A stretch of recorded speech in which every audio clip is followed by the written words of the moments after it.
Ok, ahí estamos. Buenas noches a todos. Que el Señor los bendiga. Hay un saludito para la cámara. Estás en vivo. Nada, mentira. Que el Señor los bendiga. Muchas gracias por conectarte a la última clase del estudio bíblico Betel 3.0 y al estudio de este libro, que es el último libro, pero que siga siendo de bendición a sus vidas, que el Señor pueda, perdón, que el Señor pueda edificar mucho tu vida, que pueda ser una bendición. Ojalá sus preguntas puedan ser respondidas, podamos hablar sobre ellos, sobre las dudas que puedan tener, sobre las inquietudes de su corazón, sobre el libro, y que pueda ser una esperanza y una bendición para nosotros. Oremos. Señor Jesús, muchas gracias por este día. Gracias, Señor, por esta clase. Gracias por el libro de Apocalipsis, Señor, que es un libro tan desafiador, un libro tan maravilloso, Señor. Gracias porque yo sé que muchos nos han compartido, nos han escrito diciendo que están con luchas, están con dificultades, que ha sido difícil, pero están perseverando. Gracias por lo que están aquí. Quizás por lo que no han podido estar aún, que no han entrado, pero que han sido parte de alguna manera, han sido impactados por tu palabra. Y eso es la idea, Señor. Es ser impactados, Señor, y nos ayude en nuestras dificultades, en nuestras debilidades, que podamos aprender y que podamos crecer, Señor. En el nombre de Jesús, amén. Amén. Vamos a comenzar entonces nuestro libro de hoy día. Vamos a seguir hablando de Apocalipsis y quiero compartir. Yo les había mencionado el otro día, les voy a mandar más ratito la estructura del libro de Apocalipsis para que veamos ahí los actos y las escenas. Ahí está. Vamos a aumentarlo. Listo. ¿Se ve, cierto? Ahí una tabla. Ok. Muchas gracias. Bueno, si ustedes ven ahí, aún faltan algunas partes. Ya estaba en portugués y aún falta traducir algunas cosas, pero tranquilo que le va a llegar traducido en sus manos. Nosotros tenemos, entonces, mencionamos, ¿no?, que es una literatura apocalíptica y que fue escrito como en forma de un teatro griego. Y nosotros tenemos, entonces, estos 7 actos y las 7 escenas del libro. Ustedes ven aquí en esa columna, aquí primero está hablando de cada una de las escenas. Y aquí nosotros tenemos los actos. Está bien explicado con la temática, ¿no? Con muchos detalles que yo les voy a explicar ahora. Nosotros vemos aquí que las partes que están en gris, que están ahí marcadas con gris, son anuncios de juicio. Las partes que están marcadas con moraditos y con lila son anuncios de salvación, son promesas, ¿no? Y lo que está en azul, en celestito, es ambos. Habla tanto de juicio cuanto de salvación. Y mire qué interesante, nosotros tenemos las 7 iglesias, es como una parte, un inicio, un mensaje para las 7 iglesias, para los 7 destinatarios. Entonces no se cuenta como uno de los actos, no es como una parte separada, podríamos decir, una parte histórica o una parte epistolar del libro de Apocalipsis. Pero aún así las 7 iglesias que no son ningún acto tienen ahí la parte, cada uno las 7 escenas. Y cada uno de los actos comienza con ese escenario, con la ambientación, ¿no?, con la apertura. Y mire qué interesante, en la primera parte del escenario que nosotros vemos es Jesús entre las 7 iglesias. Esa la visión que Juan tiene de Jesús entre las 7 iglesias, con los 7 candelabros ahí, Entonces, eso prepara, ¿no? Es como la apertura, ¿no? El escenario de la apertura. Mira, les voy a ubicar, los voy a situar. Aquí estamos. Está Jesús en medio de las 7 iglesias. Y ahí ya, mensaje a la primera iglesia, a la segunda, y así en adelante. En el primer acto, ¿cuál es la apertura? ¿Cuál es el escenario? Es el trono en los cielos, ¿no? Está Jesús ahí entronizado. En el segundo acto, eh, la apertura es el altar de oro y el altar de incienso. En el tercer acto, tenemos el santuario en los cielos y también en el cuarto acto. En el quinto acto, es la descripción de la ramera y de la bestia. En el sexto acto, los cielos abiertos. Y en el séptimo acto, nuevos cielos y nueva tierra. Y mire qué interesante. En cada uno de los actos, el escenario, el contexto que da, la apertura que da, no es como es ponerte en contexto, ¿no? ¿Qué es lo que nosotros vemos? En cada uno de los actos, Jesús siendo adorado. El Cordero siendo entronizado, el Cordero en medio a la adoración, en medio a la unción, en medio a su pueblo siendo adorado, siendo entronizado. Recuerda que terminamos hablando de eso la semana pasada, la clase pasada, perdón. El libro habla mucho sobre la adoración. En cada uno de los actos comienza, ¿no? La apertura, la puesta en contexto es Jesús entronizado, Jesús adorado. Y eso es hermoso de ver, ¿no? Es como, wow, qué bacán. Y se sigue cada uno de los actos. Voy a tratar de hablar resumidamente de cada uno de ellos. Yo no los mandé, hoy día me di cuenta que se me olvidó mandar ahí por el grupo el video de Apocalipsis del Proyecto Biblia. Pero bueno, si ustedes mismos pueden buscar ahí, escribe, lee la Biblia o Apocalipsis Proyecto Biblia, va a salir ahí el video. Espero que lo hayan visto. Si no, igual hoy día, cuando mande la clase, la grabación de hoy día, les voy a compartir también ahí el link para que lean el libro de Apocalipsis. Vean el video del libro de Apocalipsis. Pero vamos a tratar de abarcar un poquito de cada uno de ellos. ¿Ok? Yo les voy a enviar eso después. Entre el sexto y el séptimo, la escena sexta y séptima, tenemos un interludio, solamente en dos aquí, ¿no?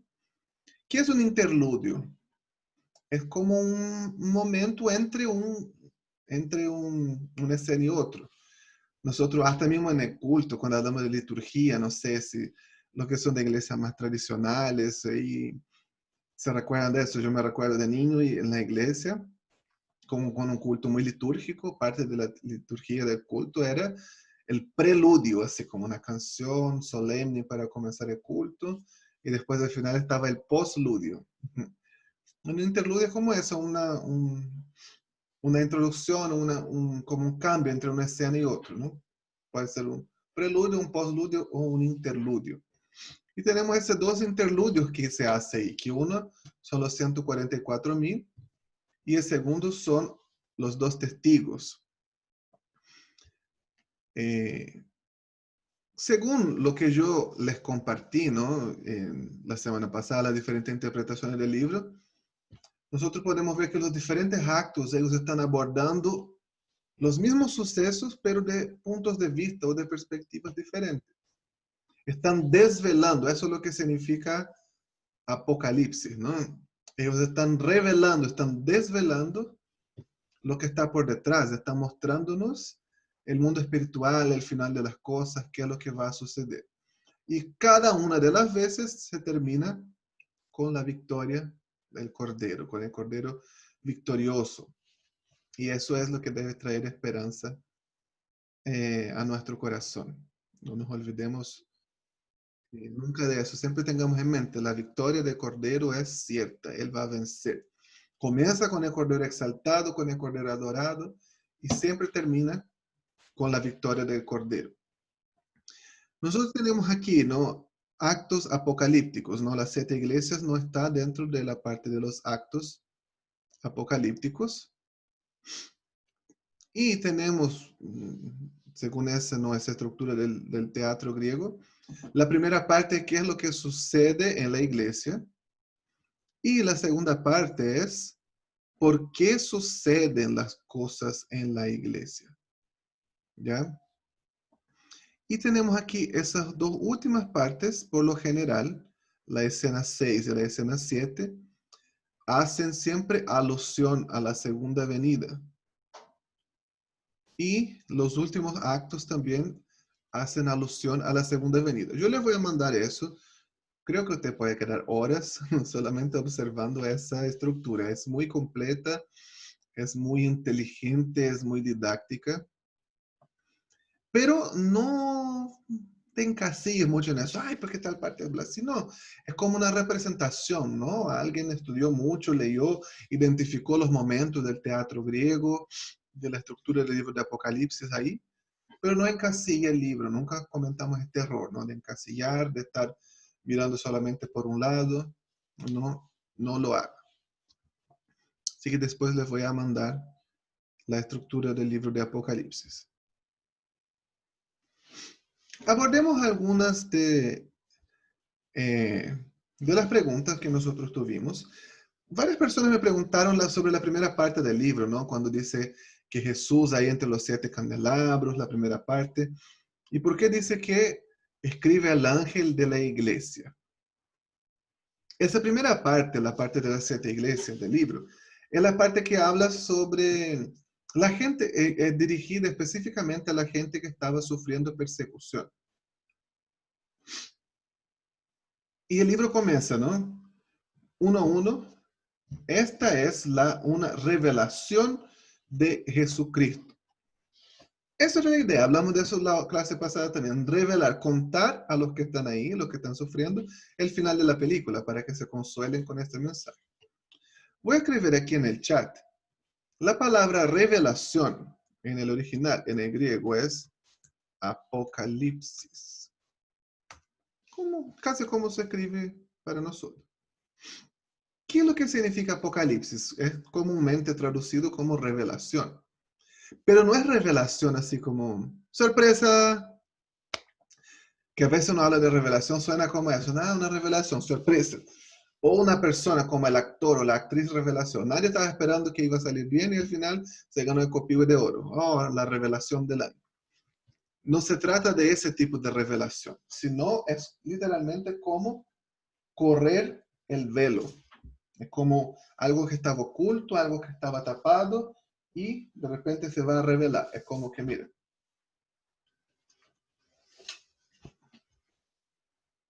está tapado. Se corrió el velo. Se vio lo que estaba por detrás. Eso es lo que significa Apocalipsis. Recordando, está escrito, es un teatro griego. Entonces, eso hace mucho sentido, ¿no? Apocalipsis, la revelación es correr la cortina. Hay muchas cosas y además es como en un teatro, ¿no? Todos ya fueron, ya vieron un teatro, no sé. Está el escenario, ¿sí? Y las personas están allá al frente, los actores están hablando, están interactuando y el público está viendo lo que está ahí. Pero al mismo tiempo que los actores están al frente, hay algo que está sucediendo detrás de las cortinas, ¿verdad? Entonces, Apocalipsis, esa palabra tiene ese concepto. Se corrió la cortina. Se corrió el velo. No, de hecho, la palabra griega, no, Apocalipsis significa correr el velo. Entonces, en este sentido, yo voy a mirar qué es lo que está sucediendo detrás.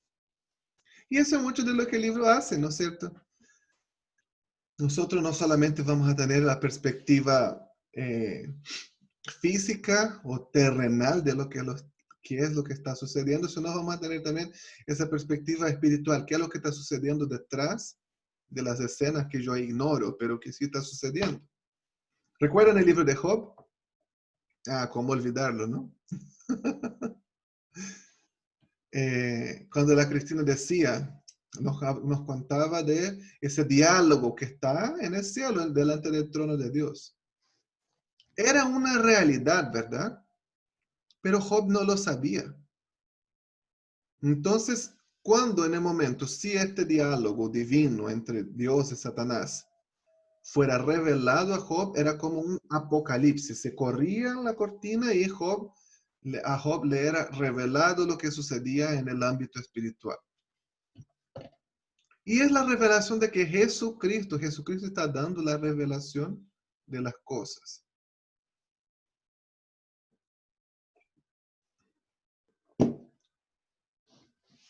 Ahora piense conmigo, ¿cómo se va a abrir este libro? El primer escenario, la puesta en escena, el ubicar, contextualizar. ¿Cuál es la primera visión de Juan? Y piensa que es un libro simbólico y dice que fue una visión que él tuvo, ¿no? Imagínate un hombre del primer siglo, tiene una visión de esas cosas maravillosas que él vio. ¿Cómo él podría describirlas? De acuerdo a las palabras que él tiene, a los recursos que él tiene, ¿no? Él vio una cosa así, mirabolante, increíble, divina, y él va a descubrir de acuerdo a lo que él ve. Y él va a utilizar muchas palabras, muchos símbolos. Entonces lo que él va a describir muchas veces no es literal, sino es el símbolo, es que es lo que significa la palabra que él utilizó. Un ejemplo que yo siempre doy. No es que sea necesariamente así, no me tome literal, pero yo creo que es un ejemplo muy práctico que puede ser muy apropiado. Imagínate que en esta visión, Juan, él ve un helicóptero. ¿Cómo Juan, un apóstol del primer siglo, describiría un helicóptero? Alguien que me diga, va, atrévase, dígame algo. ¿Cómo el apóstol Juan describiría un helicóptero?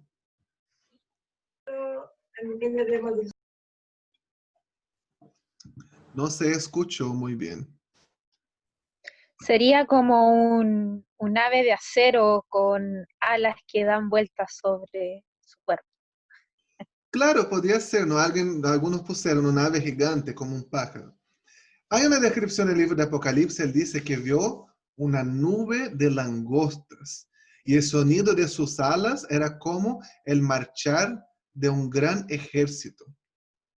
Entonces, yo me imagino que Juan estuviese describiendo un helicóptero. Viste que es una nube de langostas que viene y pican con su boca y con su cola.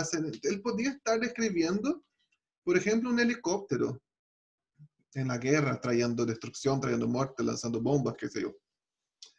Podría ser, no estoy diciendo que ya no vuelvo a decir, no me tomo literal. Él utiliza los conceptos que él tiene. ¿Qué es lo que significa la langosta? ¿Qué simboliza?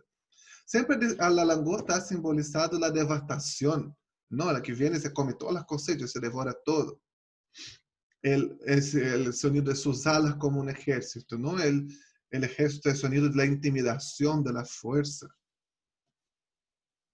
Entonces él está describiendo con los recursos que él tiene lo que él vio. Quizás, ¿no? La enjambre de langosta que él describe ahí podría ser un helicóptero.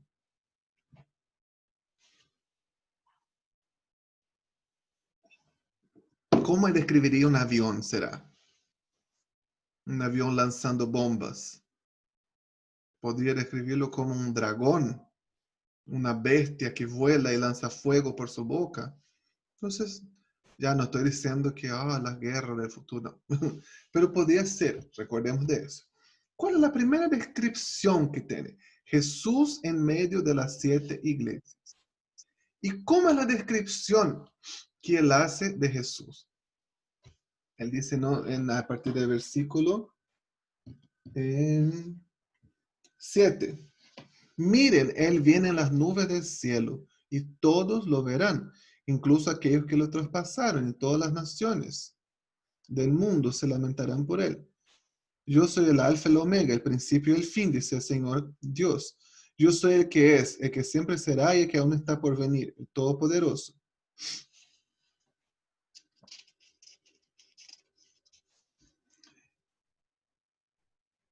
Perdón, Tulio, Dígame. ¿puedo hacer una pregunta? Porque Claro. al principio dice, acá en esta versión, justo la Biblia de mi esposa dice, que quien relató con fidelidad todo lo que vio, como que no dice relató lo que entendió o lo que quiso entender, sino que con fidelidad lo que vio, como pasar algo fiel a lo que estaba escribiendo. Justo hablaba con ella, ¿qué quiso decir con esta parte? No sé si por la interpretación de las cosas que veía. Sí. Yo creo que literalmente lo que él quiso decir es que él relató con sus palabras la visión que él tuvo. No dio así, él no hace una interpretación así, no, ay, yo vi las langostas significaban eso, no. En algunos momentos él mismo comenta, ¿no? Por ejemplo, que los 7 candelabros son las 7 iglesias o algunas cosas él comenta. Pero por lo general él simplemente describe su visión. Y no es que él quiso interpretar, es decir, simplemente escribió lo que él vio. Eso es lo que yo entiendo de eso. Pero mire qué es lo que significará esta visión que él tuvo de Jesús. En pie, en medio de los candelabros, había alguien semejante al Hijo del Hombre. Vestía una túnica larga con una banda de oro que cruzaba el pecho. La cabeza, el cabello eran blancos como la lana, tan blancos como la nieve, y los ojos como llamas de fuego. Los pies eran como bronce pulido y refinado en un horno, y su voz tronaba como potentes olas del mar. Tenía 7 estrellas en la mano derecha y una espada aguda de doble filo salía de su boca, y la cara era semejante al sol cuando brilla a todo su esplendor. Mira, imagínate eso. Él vio, ¿no? En los candelabros, y en el medio de los candelabros él tiene esa visión, el Hijo del Hombre. Recuerda que era el Hijo del Hombre, mencionamos la clase pasada. Era ese título sale de una visión, una profecía de Daniel, que no es ese que sale entre medio de las bestias, era el humano perfecto, que iba a vencer y dominar todas las bestias y iba a ser levantado como rey sobre todo. Es obviamente, la definición, la alusión a la persona de Jesús. Pero ¿cómo él describe? Tiene esa descripción gloriosa, su ropa blanca. ¿Qué es lo que eso simboliza? Simboliza la pureza. Él jamás pecó. Él no tiene comportamiento salvaje y bestial como de los reinos de esta tierra.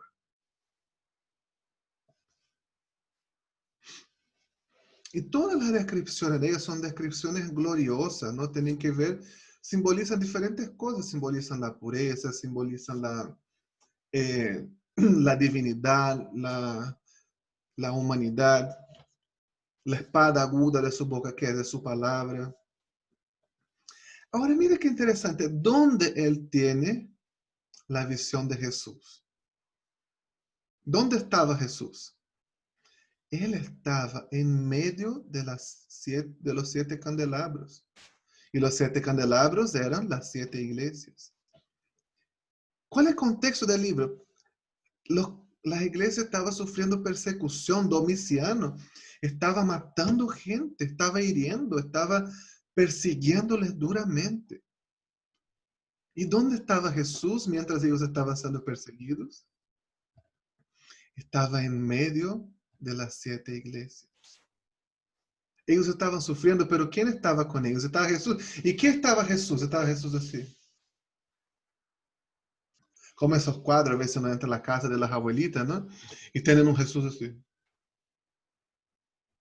Así con aquella cara de perro que cayó de camión de mudanza, ¿no? Y con la manito así. Estaba Jesús así, derrotado, traspasado, todo pichiruchi. No, estaba Jesús victorioso, estaba Jesús en gloria. Sus ojos eran como llamas de fuego, sus ropas eran blancas, no se le podía mirar de tanto que era su gloria, de su santidad. En su mano, en su boca una espada aguda. Él estaba victorioso en medio de la iglesia. Él estaba glorioso, estaba con todo su poder, con toda su gloria. Así está Jesús en medio de nosotros, cuando nosotros estamos pasando por tribulación. ¿No está Jesús?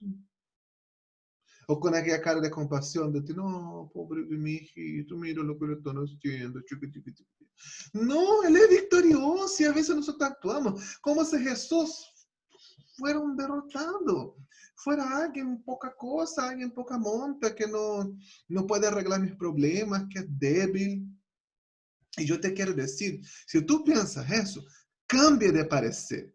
Cambia lo que tú crees, porque Él es el Cordero victorioso. Él es que pasea victorioso y con su poder entre medio de las 7 iglesias, mientras estas sufrían persecución. Tú estás sufriendo, estás pasando por tiempos difíciles, Él está victorioso contigo. Yo suelo pensar, los científicos dicen que el universo está en expansión, ¿no? Que el universo sigue agrandándose. Yo creo que sí, porque yo creo que Dios es creador, Él sigue creando, ¿no? No fue como, creó esa tierra miles de millones de años atrás y ahora está descansando y mirando, no sé, a ver qué sucede. Así tal cual un reality, ¿no? Dios está mirando la tierra. ¿Quién está en capilla esta semana? No. Yo creo que Él sigue creando. Y a veces yo me imagino, yo tengo mis problemas, ¿no? Mis dificultades. Y está Dios ahí en medio del universo, no sé, está en una galaxia muy, muy lejana, en una nebulosa, en, qué sé yo, creando otro sistema solar, ahí en Alfa Centauri, o en Andrómeda, así como en los rincones más alejados del universo. De repente Él me escucha. Dios, me están llamando. Obviamente estoy exagerando, ¿ya? Me están llamando y él comienza a buscar dónde está. Y él comienza a moverse así en medio del universo, 10.000 veces la velocidad de la luz. Oh, me están gritando. ¿De dónde es? De la Vía Láctea, nuestra galaxia. Y llega ahí la Vía Láctea y la contempla así delante de sus ojos, ¿no? ¡Dios! Y él va y dice, sistema solar. Y mira el sistema solar. ¡Dios! Planeta Tierra. Y se va acercando, ¿no? Sudamérica, Chile, 9ª región. Y yo estoy, ay, padre, ¿por qué me abandonaste? Y dice, yo lo abandoné, ¿cuándo? Dios, por favor, provéeme 20 lucas para pagar el agua. Y ella pensó, como que yo molesté a Dios en medio del universo de la galaxia por 20 miserables lucas. Para los que no son chilenos ya, 20 lucas son 20.000 pesos chilenos. Son, ¿cuánto? 22, 23 dólares. Y yo molesté, saqué el creador de las galaxias, del infinito, de los conglomerados de estrellas. Él es victorioso en medio de nosotros. Él está en victoria. Él está ahí con sus pies como bronce bruñido, sus ojos como llamas de fuego, con su espada aguda, con su pelo blanco, victorioso. Él ya venció. Amén. Ahora, en medio de los sufrimientos de la iglesia, los está acompañando, está con ellos, pero sus vestimentas blancas reflejan su perfección, su santidad. Él tenía un mensaje para cada una de las iglesias. Algunos dicen y hacen como una hermenéutica de ese texto, diciendo que cada una de las 7 iglesias son 7 etapas que nosotros vivimos, ¿no? 7 estagios, no sé. Está de las 7 temporadas de nuestra vida cristiana, de nuestra vida con Dios. No sé si será tan así, pero yo creo que es una hermenéutica, una aplicación que la podemos hacer. Veamos cuál es el mensaje de las 7 iglesias. La primera es la iglesia de Éfeso. ¿Y por qué? Alguien me pregunta eso. ¿Por qué escribe el ángel de la iglesia de Éfeso? No es un ángel de la guardia, ¿ya? Como uno piensa, cada uno tiene un ángel de la guardia que te protege y uno hasta tiene sus rezos para el ángel de la guardia. No. ¿Qué es lo que significa ángel? Ángel, la palabra significa mensajero. Entonces, ¿por qué está diciendo al mensajero de la iglesia de Éfeso? Ahí en el texto, ¿no? Sale una nota, un asterisco, ¿no? En las Biblias.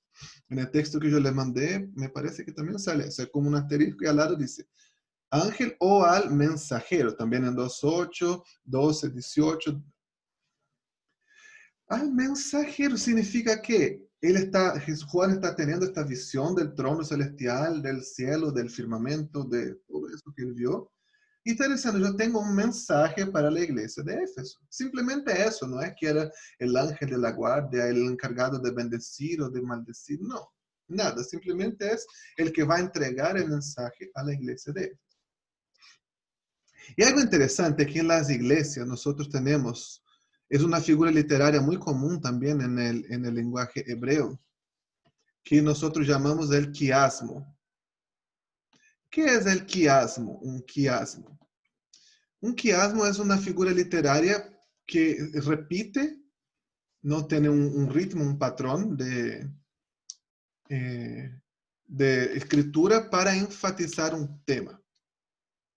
Entonces, ¿cómo es este quiasmo? Ya se los voy a mostrar. La primera iglesia, nosotros tenemos la iglesia de Éfeso. Y el mensaje central es que va a ser removida, ¿no? Entonces, abandoné el primer amor, yo, si no te arrepientes, te quito de delante de mí. Después nosotros tenemos Esmirna. Y Esmirna no tiene nada malo. Todo lo que habla sobre Esmirna es bacán. Después nosotros tenemos Pérgamo, Tiatira y Sardis. Todas esas tres iglesias, lo que tenían en contra de ellos era la falsedad, porque toleraban falsos maestros o tenían falsa reputación. Entonces había algo falso, algo entre medio de ellos que no era verdadero. Después tenemos la iglesia de Filadelfia. Y mira qué interesante, Filadelfia tampoco tenía nada malo en su contra, todo era bueno. Entonces, tenía el mensaje, en el primer mensaje, te voy a remover, después del mensaje, sin reprensión, los tres del medio, la falsedad, vuelve a sin reprensión, y después vuelve a la última iglesia, que es la de la Odisea. Te voy a remover también, hoy aquí no es caliente ni frío, eres tibio, estoy a punto de vomitar. Entonces, es lo que nosotros llamamos un quiasmo, tiene un tema A, después vendría un tema B, finalmente un tema C y vuelve el tema B y después vuelve el tema A. Es como lo que nosotros hacemos hoy en día en un poema para enfatizar lo que yo quiero comunicar. Yo utilizo la rima, ¿no? O en las canciones se usa mucho la rima, los juegos de palabras. Ellos utilizaban los juegos de ideas, la repetición de ideas. Y eso era para comunicar un mensaje. Mira, aquí se les queda un poco más claro. Yo usé colores aquí para mostrarles. El primer tema A sería el tema de que si no te arrepientes va a ser removido de mi presencia, va a ser quitado, que es el tema del mensaje central de la iglesia de Éfeso. Y de la Odisea, que va a ser vomitado.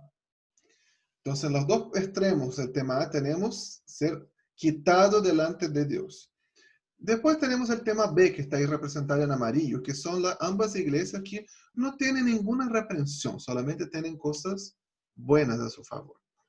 Y finalmente los tres del medio tienen el tema C, es el tema de la falsedad entre ellos, o tolerar falsos maestros o falsa reputación, o tolerar la mentira.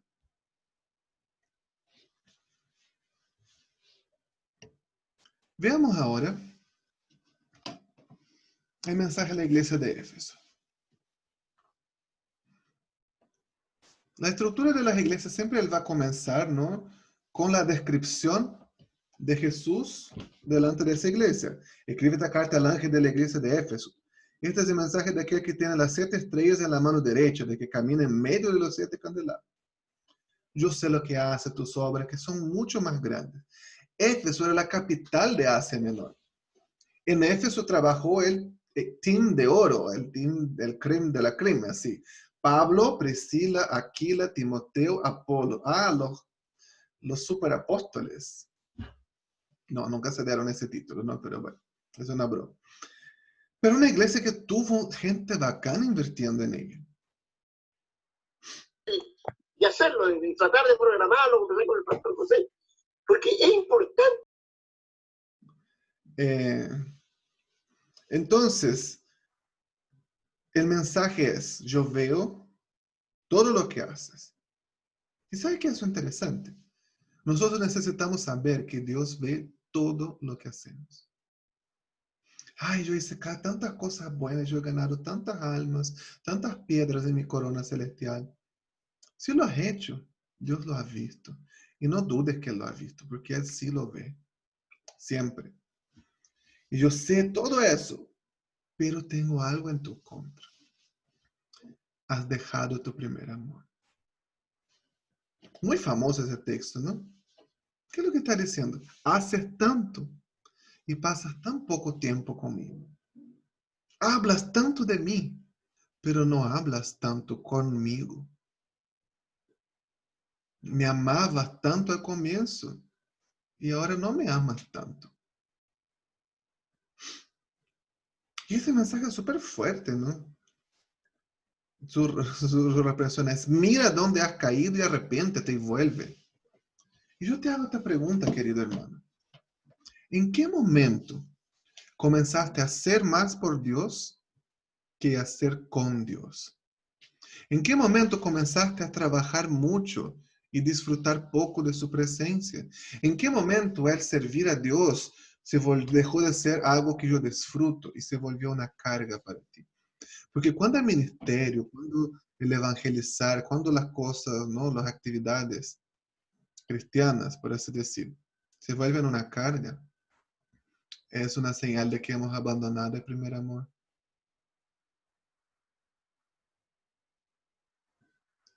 Y dice, recuerda dónde caíste y vuelve. O sea, recuerda en qué momento pusiste el piloto automático y comenzaste a hacer.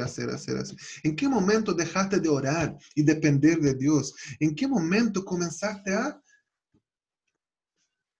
hacer muchas obras y tener poco tiempo?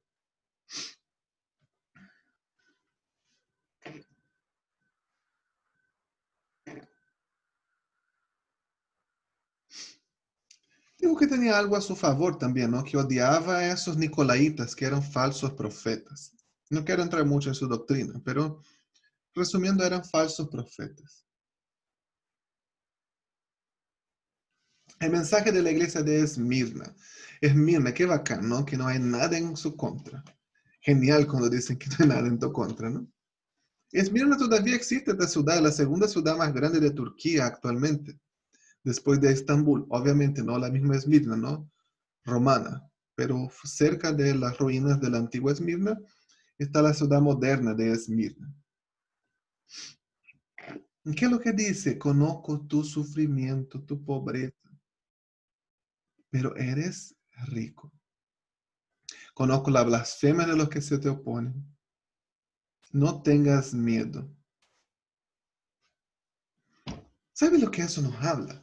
Eso nos habla de que los valores del reino de Dios son diferentes. Él dice, yo sé lo que sufres y tu pobreza. La gente dice que tú eres pobre, pero yo digo, tú eres rico. Si tú, según los valores de este mundo, te dicen pobre, loco, tonto, y ahí por delante. Dios ve y Dios dice, rico, bendecido, amado.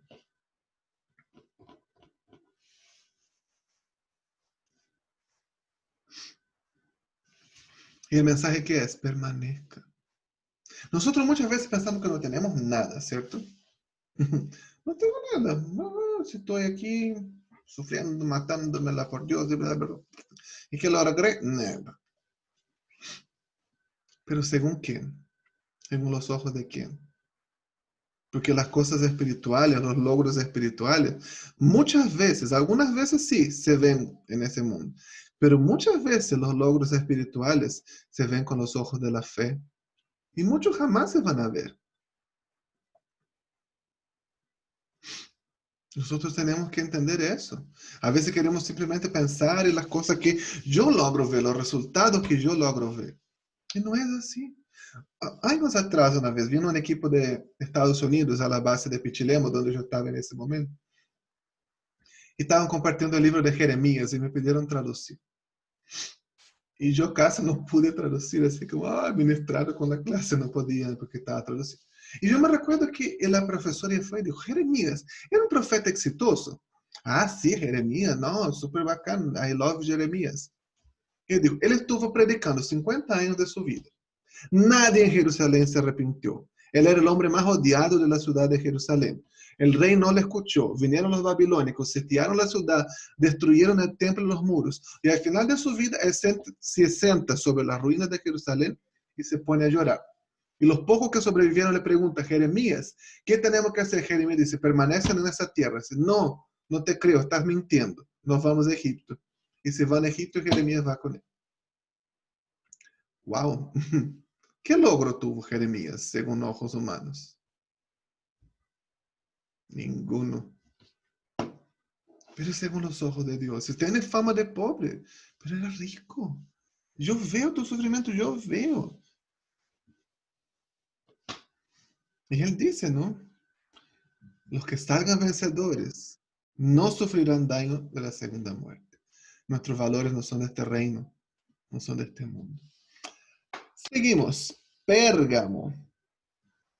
La iglesia de Pérgamo era la que tenía el problema de tolerar los falsos profetas.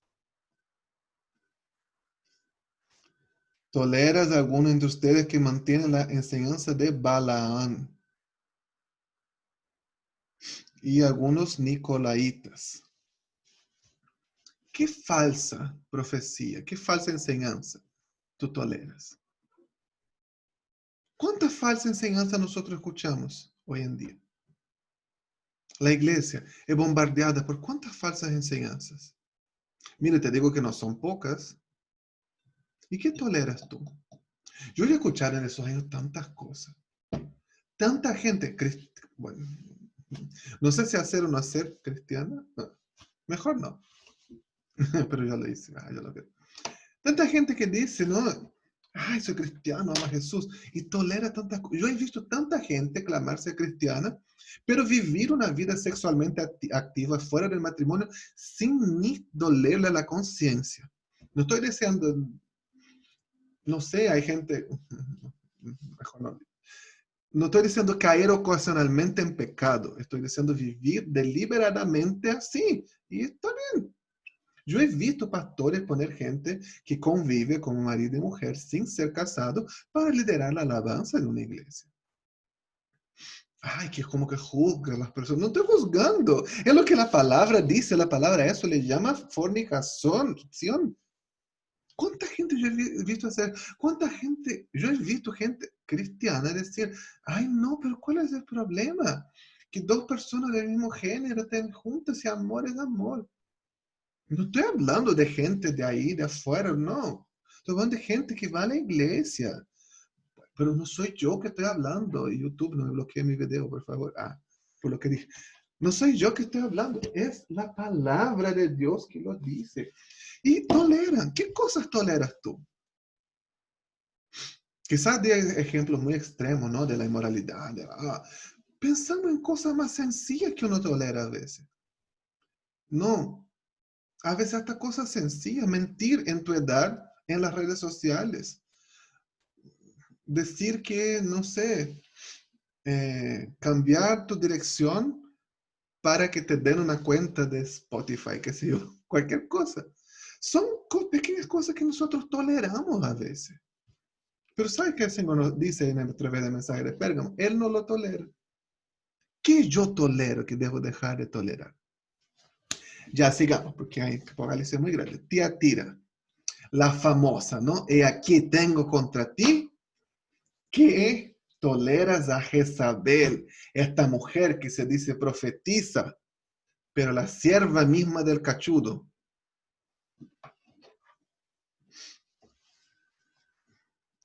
¿Qué es lo que representa esa Jezabel? Dice que les enseña a cometer pecado sexual y a comer alimentos ofrecidos a ídolos. Le dé tiempo para que se arrepentiera, pero ella no quiere abandonar la inmoralidad.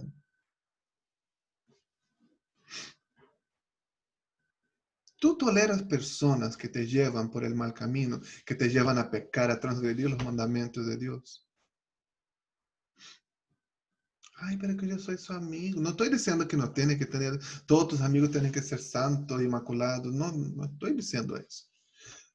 Pero si hay alguien, si hay una persona en tu vida, y a veces hay muchas personas con nombres, con títulos cristianos, pero que te llevan a transar con los principios de Dios, a ir por el mal camino, a abandonar tu llamado.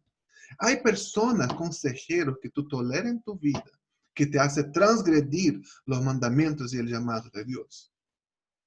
Si hay alguien, córtalo, porque Dios no lo tolera.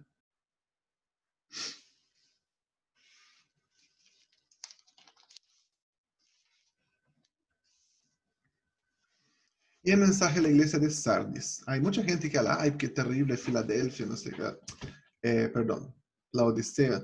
Para mí, que yo creo que es peor ese de Sardis. Yo sé todo lo que haces, estamos en el capítulo 3, y que tienes fama de estar vivo, pero estás muerto. Despierta, fortalece lo poco que te queda, porque hasta lo que queda está a punto de morir. Veo que tus acciones no cumplen con los requisitos de mi Dios. Vuelve a lo que escuchaste, creíste al principio y retéalo con firmeza. Arrepiéntate, regresa a mí. Si no despiertas, vendré de ti de repente, cuando menos lo espere, como hace un ladrón. Qué terrible, ¿no? Tienes fama de estar vivo, pero estás muerto. Estás engañado. ¿Hay alguna área de tu vida en que estás engañado? En que tienes un concepto errado, que no es verdad, que no es verdadero. A veces hay áreas de nuestra vida que nosotros pensamos que son, que, ay, estoy bien, aquí estoy. Pero a veces no lo estamos. ¿Y cómo yo lo puedo hacer? Bueno, te voy a contar un secreto. Hay alguien que vive dentro de ti, en tu corazón, que se llama Espíritu Santo. Cuando nosotros estamos en autoengaño, a veces Él nos confronta. A veces Él viene y nos dice algo, nos inquieta. Y nosotros tenemos dos opciones. Nosotros podemos ignorar esa voz hasta que se nos cauteriza la conciencia y dejamos de sentir el pesar que Él pone en nuestros corazones. O nosotros podemos escucharlo. Qué importante yo encuentro que es hacer un autoanálisis de nuestra vida. Yo he aprendido eso hace algunos años, especialmente cuando yo comencé a trabajar con esa escuela de Jocum, que se llama el Proyecto Tito, que habla mucho sobre hacer una autoevaluación. Ay, pero yo no quiero ser evaluado, qué joven, qué fome. Yo creo que es tan importante hacer un autoanálisis de mi vida. Cuando alguien me dice, mira, estás mal, ¿de qué te pasa? ¿De quién te metió ficha? ¿Y quién eres tú para decirme si estás peor? ¿Por qué no parar y preguntar? Señor, ¿es verdad? ¿O prefieres vivir engañado? Ah, no, yo estoy vivo, viviste coleando. ¿Y qué es lo que dice el Señor? Estás muerto. Retén lo poco que queda, porque te queda re poco. Y hasta lo que te queda está a punto de morir. O sea, está mal así, pero mal. Y estaba creyendo que estaba vivo. Tienes fama. Y no es solo que él creía, ¿cachai? Tienes fama de estar vivo. Todos lo conocen por estar vivo. Pero estaba muerto, re muerto. Nosotros necesitamos analizar nuestro corazón. Necesitamos analizar nuestra propia vida. Cuando las situaciones hay que llegar, yo creo firmemente en eso, y algo que yo siempre busco hacer. Señor, estoy bien en eso. Tengo que cambiar. Yo les he mencionado varias veces, ¿no? Que durante este año 2020 tuve algunos problemas de salud y algunos me angustiaron, me afligieron mucho. Y yo me recuerdo que hubo un día que yo dije, Señor, yo estaba orando, y dices, Dios, ¿por qué me mandaste? ¿Por qué me afligiste con esos problemas de salud? ¿Qué es lo que me quieres enseñar? ¿Qué es lo que necesito aprender? Cuidado con la respuesta. Y el Señor me habló. Y una de las cosas que Dios me habló es, necesitas aprender a no hacer las cosas en tus fuerzas y en tu manera, sino a confiar en mí, que hago mejor que tú.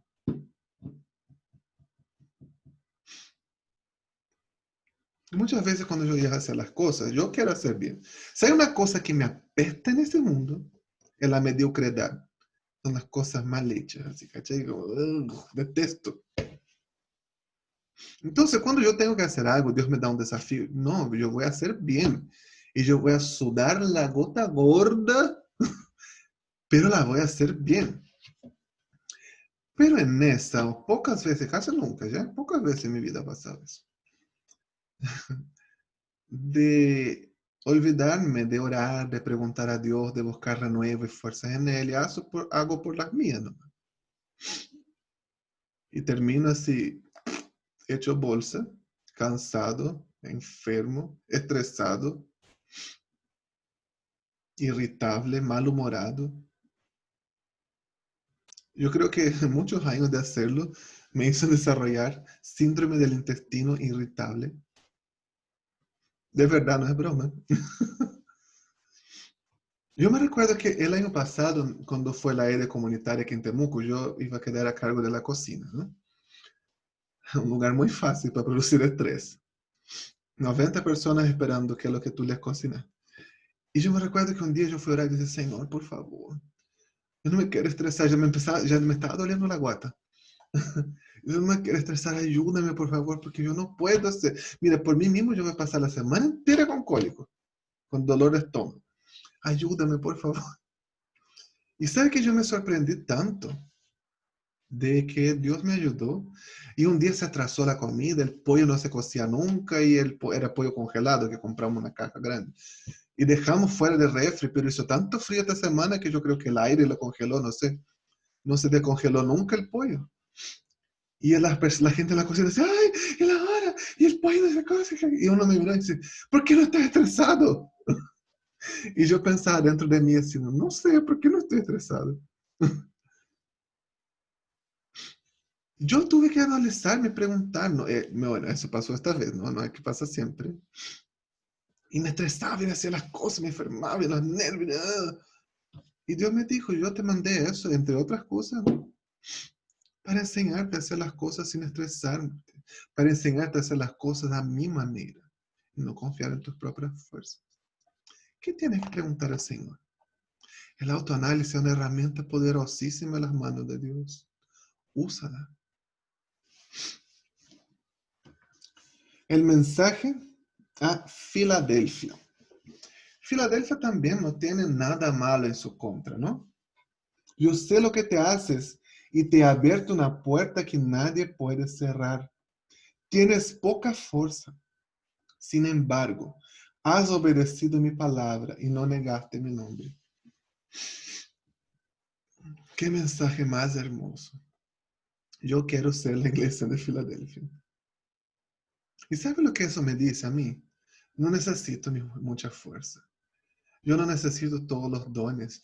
Yo no necesito tener cuero duro. Todo lo que yo necesito es no negar su nombre. Aunque tenga poca fuerza, es suficiente. ¿Cuánta fuerza tienes tú? ¿Cuánto estás luchando? Nuestra fuerza es poquita, pero la de él es mucha. ¿Has visto que la gente siempre dice, ¿no? Cuando para excusa para pecado, para explicarse por qué pecó, por qué tiene tentación, no sé, la carne es débil. Una gana de cuando alguien me dice eso. Dice, ¿no? Pero eso dice la Biblia, no están citando la Biblia. Me carga cuando me citan la Biblia fuera de contexto. Y ahí la gente, no sé, pecó, hizo, mandó una embarrada, así, en vez de pedir perdón, ¿cachai? De asumir las consecuencias de sus errores, no, dice, que la carne es débil. Sí, es verdad, la carne es débil, nosotros tenemos poca fuerza, pero la parte que viene después de esa parte del versículo, la carne es débil, dice, pero el espíritu es fuerte. Yo tengo poca fuerza, sí, pero no importa, él tiene mucha. Lo que es, yo tengo que permanecer y no negar su nombre. Y finalmente la iglesia de Laodicea.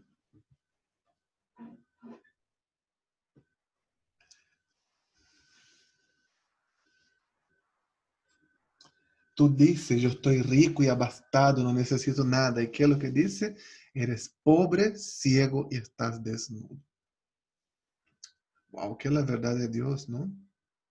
Y ahí hay una parte, como un problema con la iglesia de Laodicea, porque todo el mundo dice, Laodicea no eres frío ni caliente, tienes que ser caliente. ¿Cuál es la idea? Hay un contexto histórico importante ahí. Laodicea era una ciudad en la región de Frigia, y era una ciudad muy importante, un importante centro comercial, un centro bancario. Y había una ciudad cercana a Laodicea que se llamaba Hierápolis. Y esta era una ciudad de termas, era una zona termal. ¡Ay, qué bacán eran las termas, ¿no? ¿Y qué pasó? La Odisea era una ciudad rica, una ciudad bastante importante. Entonces ellos hicieron acueductos, tubos, para llevar el agua desde Hierápolis hasta la Odisea. ¿Y qué pasaba con el agua? Era un agua termal, un agua caliente, con propiedades medicinales, ¿no? Y cuando llegaba el agua a la Odisea estaba tibia, no estaba caliente. ¿Servía para lo mismo? Entonces, ¿cuál es el mensaje? No es tienes que ser caliente, fuego del espíritu, llénate de fuego, hermano. No es este mensaje. Es, a medida que te alejas de la fuente, te entibias. Y cuando te entibias, no sirve. Mantente cercano a la fuente.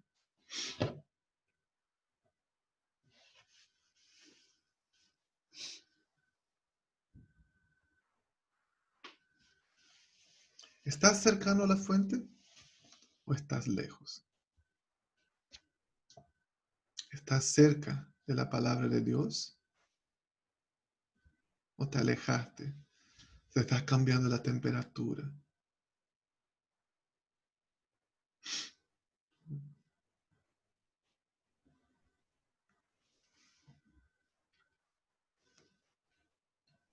No sé con cuál mensaje de esto te identificas. Con todos. Pero una exhortación a nosotros y saber que Él está en medio de nosotros.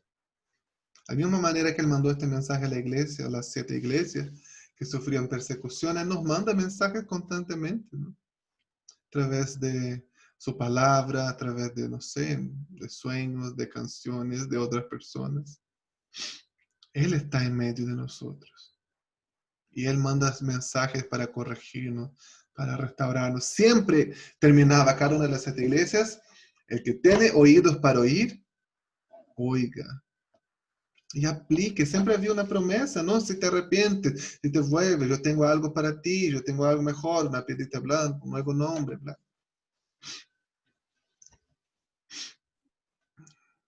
Siempre hay algo, tenemos que aferrarnos a eso. Yo he dicho, no tomemos esas cosas de una manera muy literal. Alguien me preguntó, por ejemplo, en el 3:11, ¿no? Que el mensaje a la iglesia de Filadelfia. Yo vengo pronto, aférrate a lo que tienes para que nadie te quite tu corona. Y a veces nosotros religiosamente comenzamos a mencionar, no, ay, te va a perder tu corona celestial. ¿Cuál es la idea? ¿Qué es una corona? ¿Qué es lo que habla aquí? Nosotros estamos hablando del Imperio Romano. Los césares no usaban coronas así como la reina Elizabeth, con piedras, con oro. ¿Qué era la corona para ellos? Era la corona de hojas que se utilizaba en los juegos, ¿no es cierto? ¿Y qué era esta corona? Era como una medalla, era la recompensa por llegar al final. En sí no valía nada. Era algo simbólico, pero era un reconocimiento, llegaste al final. Entonces, ¿por qué dice ahí, ay, que nadie te quite tu corona? Está hablando de una iglesia que estaba pasando por dificultades, estaba pasando por tribulaciones, tenía poca fuerza. Que nadie te quite tu corona es, no te rindas a la mitad de la carrera, sino llegues hasta el final de la carrera. No deje que alguien por el medio del camino te desanime, te haga decir, ¿sabes qué? No quiero correr más, me fui a mi casa. Voy a vivir la vida loca. Comamos y bebamos, mañana moriré. No, permanezca, porque en el final, la recompensa, la corona está en esta imagen del maratón de los Juegos Olímpicos. No es una corona con piedras así, y las almas que tú ganas no son piedras que te agregan en tu corona celestial, ¿ya? Yo siempre bromeo con eso, ¿no? Cuando alguien me hace un favor o alguna cosa y dice, ay, muchas gracias, te ganaste una piedra en la corona celestial. Pero no, no tenemos las coronas de ahí de Apocalipsis, eran de hojas. Entonces no hay como poner piedras en las hojas.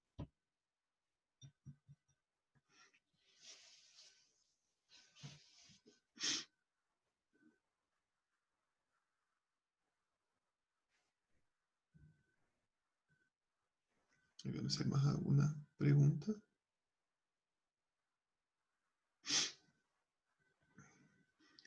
También había una persona que me preguntó sobre los 7 espíritus de Dios. Recuerda que lo que era el 7 era lo que está completo, ¿no? Lo que está perfecto, lo que está pleno. Entonces, cuando habla de los 7 espíritus de Dios, está hablando de las expresiones de carácter de Dios, su manifestación. Y 7 porque es perfecto, porque es pleno, porque es el ciclo completo. A eso se refiere con los 7 espíritus de Dios.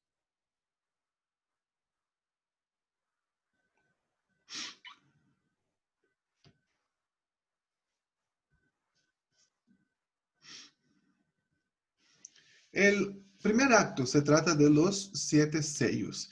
Y nosotros tenemos ahí el escenario.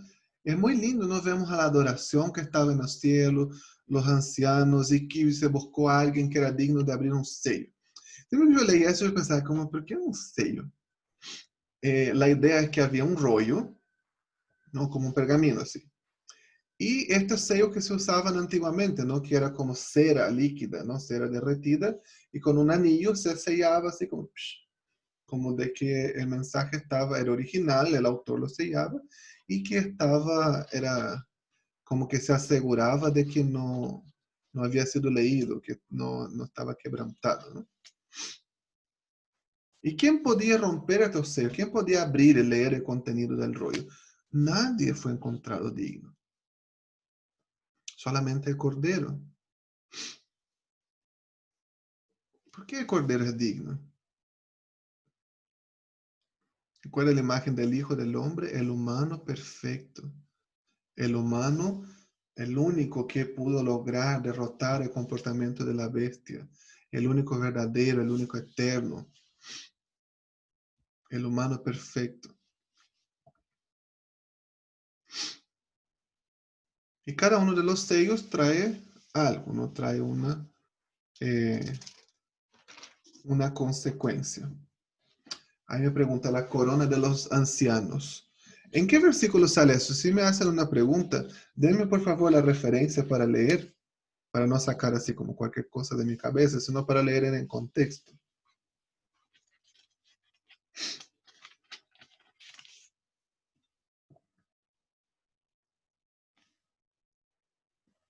En el caso de los ancianos, encontré aquí en el 4:4.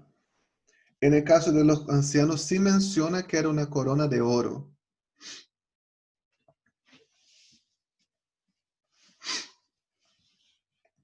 No era una corona de esa de las Olimpiadas, ¿no? De hojas. Sino ahí sí menciona que era una corona de oro.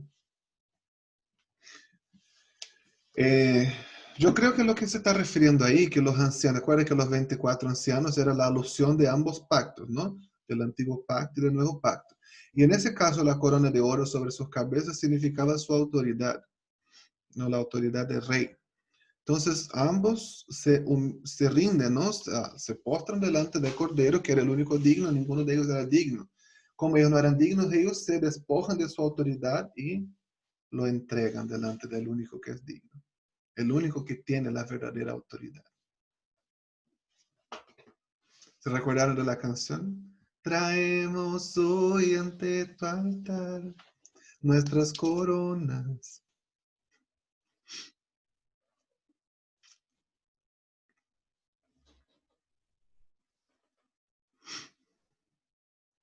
Ahí están, siguen entonces los sellos, ¿no? Los caballos que traen las consecuencias, la destrucción, la muerte. Yo no sé, a mí no me gusta hablar, como yo les dije, yo no veo el apocalipsis de una perspectiva muy futurista. Entonces no me gusta hablar que esos caballos que salen ahí con los sellos son las cosas como eventos apocalípticos que se van a ir surgiendo, ¿no? Primero va a venir eso, después la muerte, después eso, y la enfermedad y la guerra. No me gusta ver de esta manera, sino yo veo que eh, son las consecuencias naturales del pecado desastroso en este mundo que van sucediendo a lo largo de la historia, hasta que el Cordero interviene para restaurar todas las cosas y hacer nuevos cielos y nuevas tierras.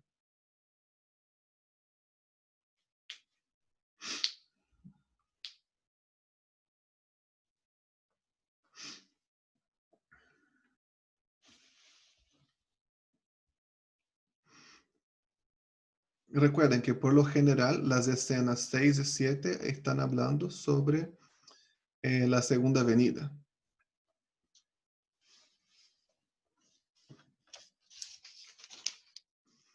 Eso mismo sucede, ¿no? Primero con los sellos, después con las trompetas y con las copas, que van trayendo plagas, que van trayendo cuestiones. Yo creo que todos esos elementos no son predicciones o profecías apocalípticas de cosas terribles que van a suceder en el futuro, sino más bien creo que son anuncios de la maldad que hay en este mundo, ¿no? Del descontrol del mal que va creciendo y aumentando cada vez más en este mundo. Y nosotros tenemos la tendencia a pensar que nuestro mundo está empeorando cada vez más, va a quedar terrible, brígido, y ahí va a venir Jesús. Si nosotros miramos la historia, cada generación de la historia ha creído que era la última y que Jesús venía pronto. Si nosotros miramos la historia, leemos, por ejemplo, los últimos días del Imperio Romano, eran días tan oscuros y malos y perversos como los nuestros.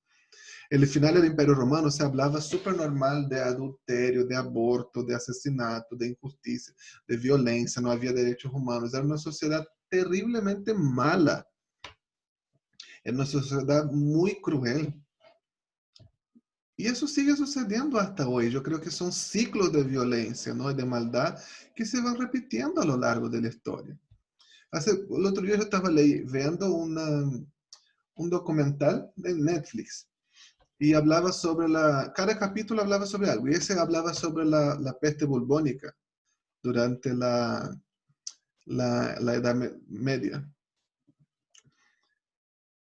Y bueno, estamos viviendo tiempos de pandemia también, ¿no? La peste bubónica, ella mató millones de personas. Dicen que llegó a matar casi, en algunas partes, 2/3 de la población. Que en todos los años de la peste bubónica habrán muerto más de 200 millones de personas. Y estamos hoy en día 200 millones de personas, que es, no sé, 2, 3, 5% de la población mundial, ni eso. En ese tiempo era mucho, era 80% de la población mundial. Entonces es algo, durante ese tiempo la gente decía que era una de las plagas del Apocalipsis, que mató a la tercera parte de las personas en la tierra. Entonces no, yo no veo de esa manera. Yo veo que todos esos anuncios, las plagas que vemos en Apocalipsis, y que la luna perdió su luz, y que el mar se volvió sangre, son anuncios de los efectos desastrosos del pecado que han ido destruyendo la creación de Dios vez tras vez, una para otra, año tras año, progresivamente. El pecado que destruyendo las personas. Entonces yo creo que son anuncios del desorden y del caos que habita en esa tierra. Y anuncio de que cuando el Cordero venga, Él va a sujetar todas esas cosas bajo Él. Y esas cosas van a dejar de existir.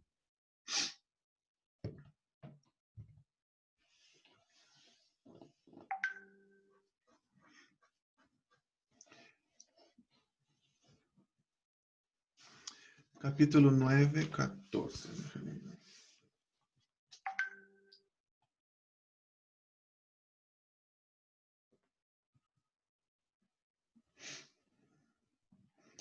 Y la voz le dijo al sexto ángel que tenía la trompeta: suelta a los 4 ángeles que están atados en el gran río Éufrates.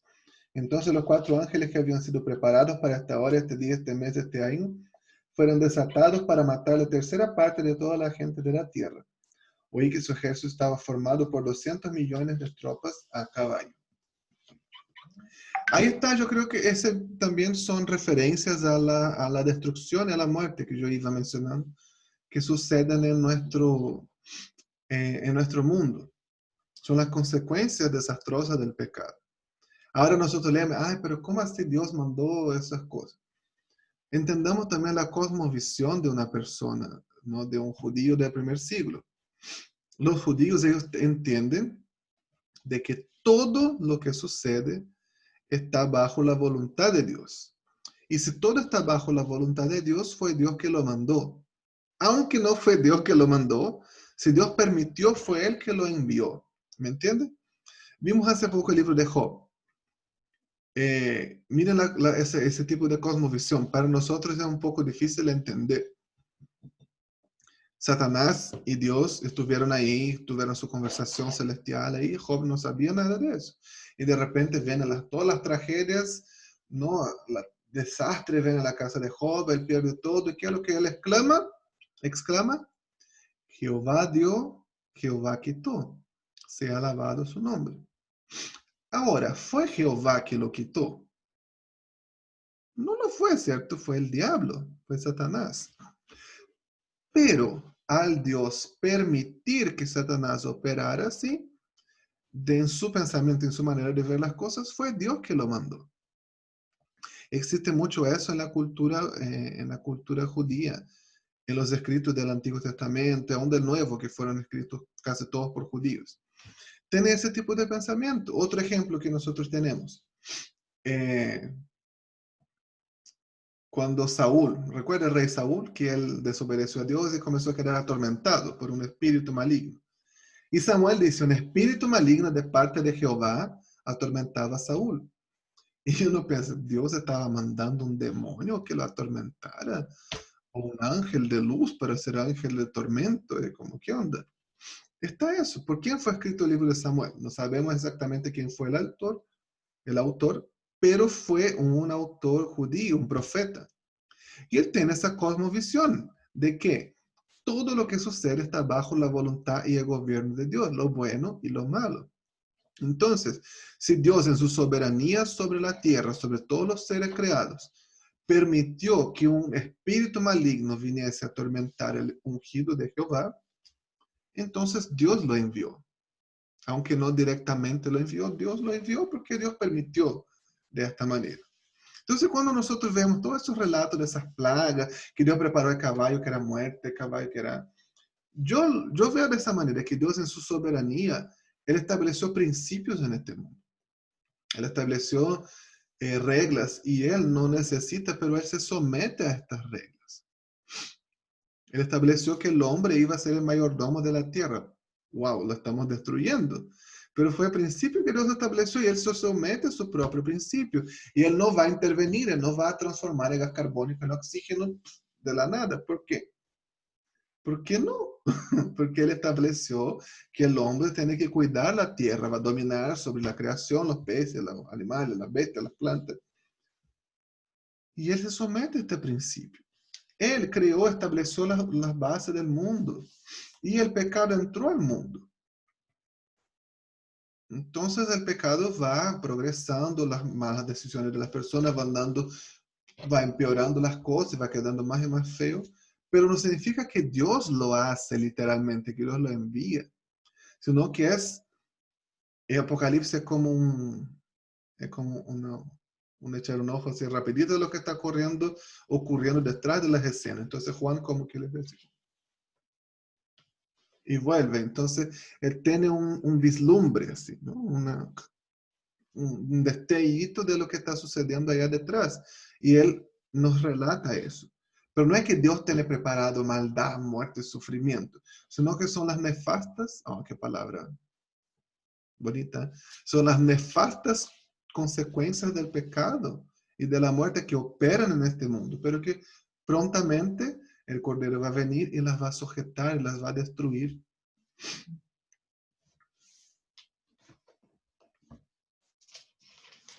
Ahí en el capítulo 4, 5, 6, como comentaron ahí, tem un enfoque muy grande en la adoración. Y es lindo ver esta escena, ¿no? El Cordero siendo adorado.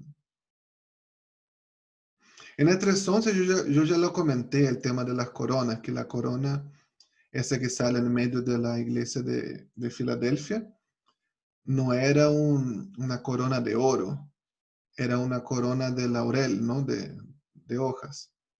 Y tenía que ver con completar la carrera y llegar a la meta. El hecho de que no pierdas tu corona no es que alguien te la va a quitar, te la van a robar. Es que tú no desistas en el medio del camino. Si tú desistes, porque Filadelfia tenía poca fuerza, ¿no? Si tú desistes, pierdes la corona porque no llegas a la meta. El mensaje es permanezca.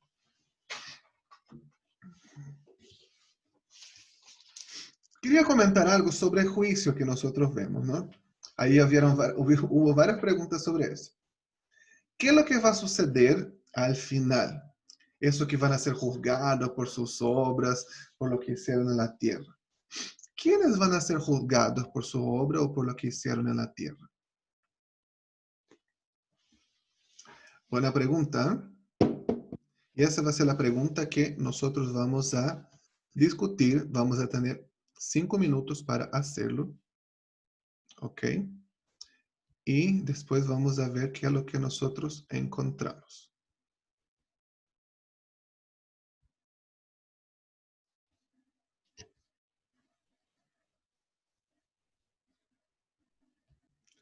Está muy difícil. ¿Por qué está difícil? Porque tengo varias enseñanzas en mi cabeza y no sé cuál es la verdadera. La verdadera es la que está en la Como, Biblia. claro, es que nunca me había como yo a estudiarlo, sino que siempre era como que me enseñaban. Ujú. Bueno, pero lo que vio ahora, lo que discutió en su grupo, ¿qué piensa usted, Jocelyn? Ay, nosotros estábamos todos estos confundidos igual. Creo que la pregunta va a las personas que no quisieron servir a Dios Ujú, o las personas que quizás se salvaron en el periodo de la tribulación, pero no creo que seamos nosotros. ujú. Ok, Eso. muchas gracias.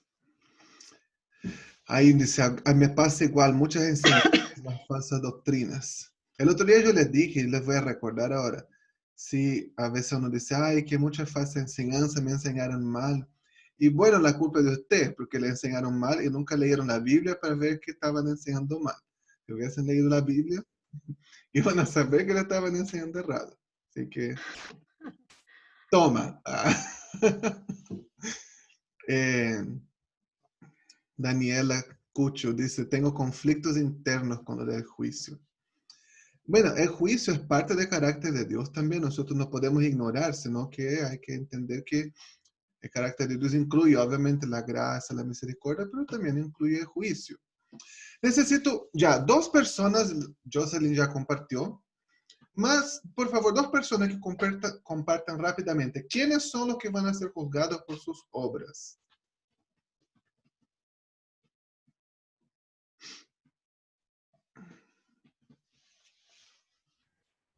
Yo, Sí, dígame, Susan. de acuerdo a lo que yo me acordaba que leía en Apocalipsis, hablaba, por ejemplo, del juicio que iban a recibir todos aquellos que persiguieron a los que no negaron el nombre de Jesús. Habla algo así a los que decapitaron, a los misioneros, en el fondo, a los que nosotros hemos conocido como misioneros que han dado su vida sin negar a Jesucristo. A ellos se les iba a hacer un juicio así como feo. Y en el capítulo 20 de Apocalipsis habla del juicio final. Y ahí habla del juicio que se le va a hacer a los que no, dice, y todo el que no tenía su nombre registrado en el libro de la vida, fue lanzado al lago de fuego. Ok, muchas gracias. Ahí vamos a hablar sobre eso. Una persona más que me comparta. ¿Quiénes son los juzgados? Yo, Mabel, Y es díganme. que ahora ya no sé, porque, porque a uno le enseñan varias cosas y después como que no era eso, entonces, pero lo que yo una vez entendí de otras cosas que hemos compartido, que los que son juzgados por sus obras son los hijos de Dios. La salvación está, pero es como la intención de las obras que nosotros tuvimos. Por ejemplo, si nuestras obras fueron para llevar la voluntad del Señor, esas obras van a dejar un buen elemento. Es como cuando uno limpia el oro.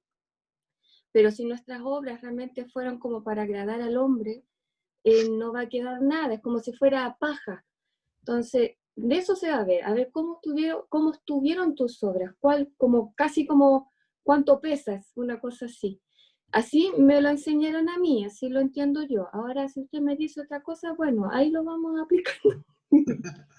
Ya, muchas gracias, Mabel.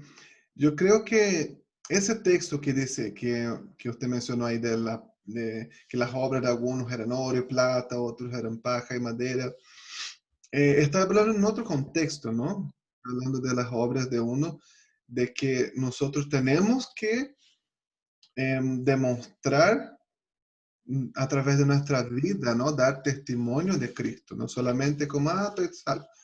Y sí, eso es verdad. Pero en ese contexto de Apocalipsis, lo que dice de que uno va a ser juzgado por las obras, ¿de quién está hablando? Realmente lo que se refiere ahí es de los incrédulos. Ellos, los que no aceptaron a Jesús, los que no fueron bañados con su sangre, van a ser juzgados. Ahora, nosotros vamos a pasar por el juicio final. Ya escucharon a la gente que dice, ay, yo escucho las enseñanzas de la misericordia, Señor Jesús, de nosotros. Una vez me dijeron, ¿no? Me preguntaron, estaba viendo el Apocalipsis también. Dice, no, pero es que vamos a estar en el juicio final y vamos a estar ahí todos nosotros juntos y va a pasar como una película de nuestra vida, de todas las cosas malas que nosotros hemos hecho y vamos a ser juzgados. Y yo me dice, ¿de dónde sacaste eso? ¿Dónde dice eso en la Biblia que va a pasar una película de toda mi vida, de todos los pecados delante de toda la gente del mundo? Y la paciencia para estar ahí escuchando la película de todo el mundo. ¿No? Y unas vidas más aburridas que otras, de repente uno iba a dormir, no sé. Y yo pregunté, ¿pero de dónde sacaron eso? Y dije, no, es porque dice que Él va a sacar todas las lágrimas de nuestros ojos. ¿Y de dónde vinieron las lágrimas? Las lágrimas vinieron de la vergüenza de que les pusieron mi vida en mi película. Así, chuta, estamos forzando un poquito la interpretación. ¿Quiénes van a ser juzgados? Van a ser los incrédulos, aquellos que no fueron lavados con la sangre de Jesús. Nosotros, los que sí aceptamos a Jesús como nuestro Señor y Salvador, nuestro juicio es el momento de nuestro encuentro con Jesús. Y nosotros ya fuimos declarados justos, no por nuestras obras,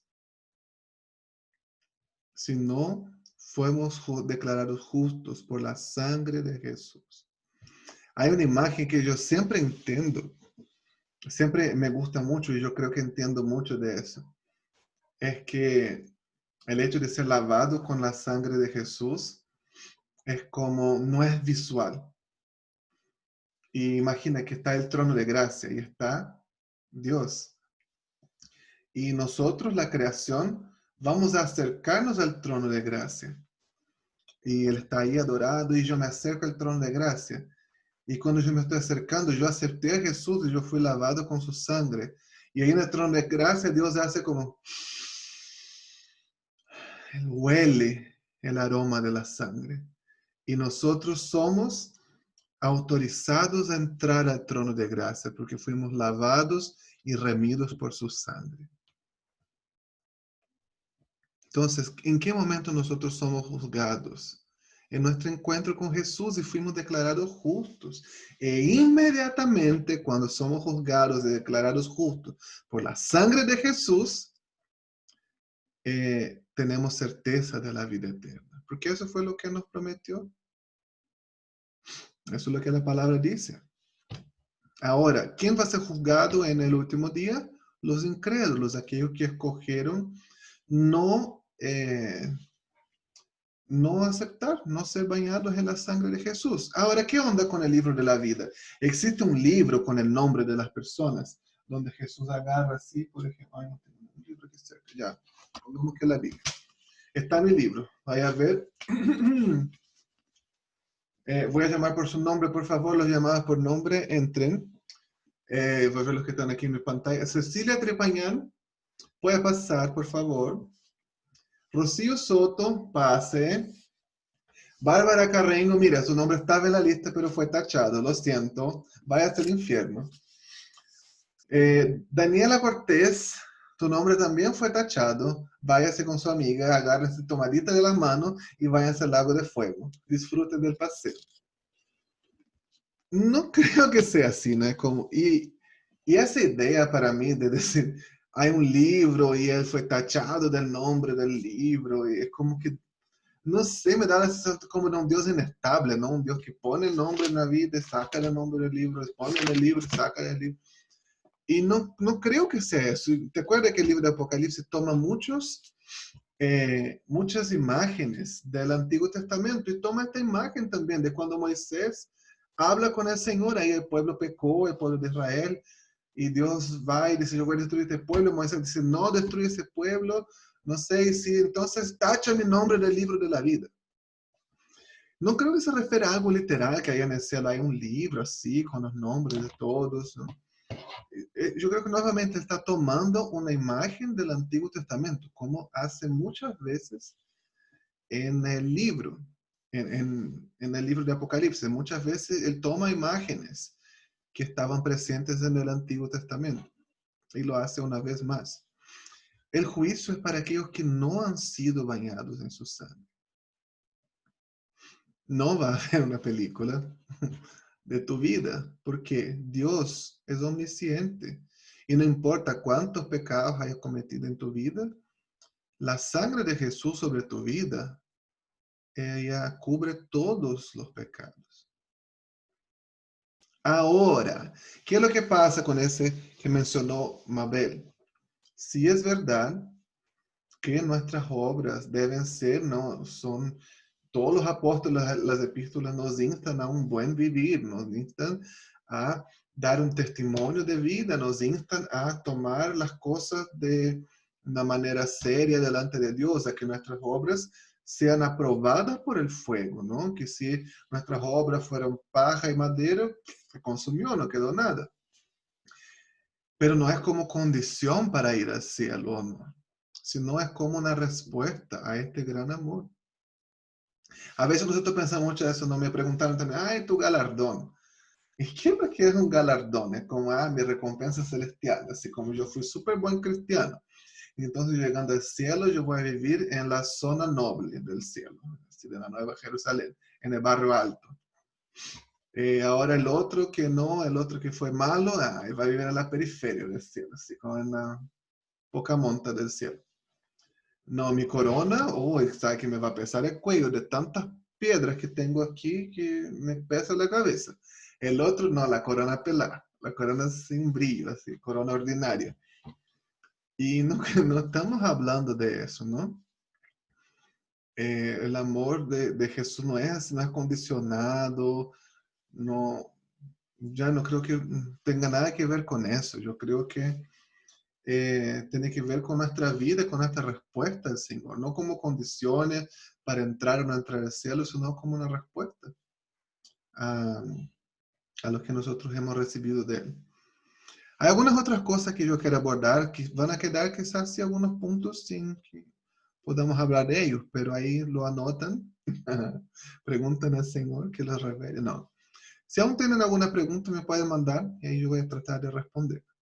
Me habían preguntado la semana pasada, ¿qué onda esa historia del dragón y la bestia y la Babilonia y la gran ramera? Y ya. Eso de la mujer y del dragón que trató de devorar a la mujer embarazada, su bebé, yo les mencioné, es una perspectiva espiritual del nacimiento de Cristo. Nosotros tenemos la historia linda que está en Lucas, que nos parece linda, ¿no? Pero no fue tan linda como sonó. De Jesús naciendo en medio de los animalitos y anunciaron a los pastores. Ya.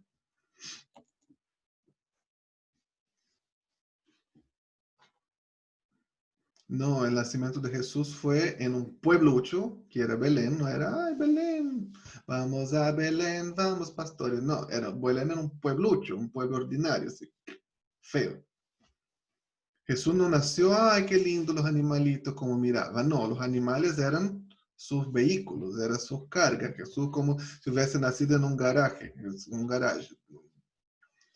Los animales hacen pipí, caca, hiede, hediondo, era fétido. Su nacimiento fue anunciado a los pastores, a la plebe, a la gente pobre. No tuvo nada así como de mágico, de especial. Pero Lucas nos narra desde una perspectiva física, de nuestro lado, de nuestro mundo físico, por así decir. Ahora Apocalipsis tiene esa visión del mundo espiritual y nosotros a veces ignoramos que fue un acto espiritual eterno que Jesús hizo. El Dios del cielo es infinito, se vistió de mortalidad se limitó voluntariamente, deliberadamente a sí mismo. Entonces fue un acto espiritual súper fuerte, súper heavy, y lo que Jesús hizo. Y hubo todo un revuelo, toda una resistencia en el mundo espiritual. Nosotros vemos, según mi interpretación, ya Jesús tenía que morir en una cruz para llevar nuestros pecados. Y vemos que en diferentes situaciones Satanás quiso cambiar las cosas, que Jesús no muriera en la cruz, que Jesús no entregara su vida, que Él fuera coronado rey, que Él fuera coronado Mesías, que Él muriese de otra manera, que lo apedrearan, que cualquier cosa. Pero Él tenía un plan. Y Apocalipsis como que nos desvela un poquito de esa perspectiva espiritual fuerte del nacimiento de Jesús. La Gran Babilonia, la Gran Ramera, ¿qué es? Yo creo que también eso es un título que no es una persona, el mismo que la bestia, el anticristo, ¿ya? Y o el 666 que dice ahí, ¿no? El número de la bestia. La bestia, el anticristo, la Babilonia, la Gran Ramera no es una persona, sino es una posición que ha sido ocupada por diferentes personas a lo largo de la historia. Alguien hasta me preguntó, ¿es el Papa, la bestia o la Iglesia Católica? No, no creo que necesariamente sean, pero sí en algunos momentos el Papa ocupó ese lugar que el libro de Apocalipsis y otros textos bíblicos nos refieren como esta persona que se sienta en el lugar de Dios y se dice ser Dios y clama y atribuye a sí mismo el poder divino, el poder de seducción para engañar. Al mismo tiempo también algunas veces podemos decir que la Iglesia Católica, no solo la Iglesia Católica, quizás cuántas iglesias que se llaman cristianas por ahí han sentado y han tomado la posición de la gran ramera, de engañar, de seducir a las personas con señales, con maravillas, con prodigios que son mentiras, que son seducción y engaño.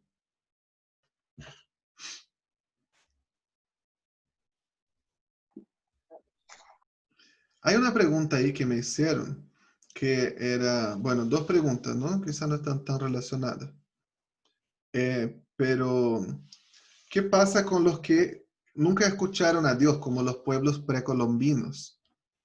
¿Es posible que sean absueltos por su conciencia? Yo creo que es una pregunta mucho más compleja, que no podemos abordar ahora, pero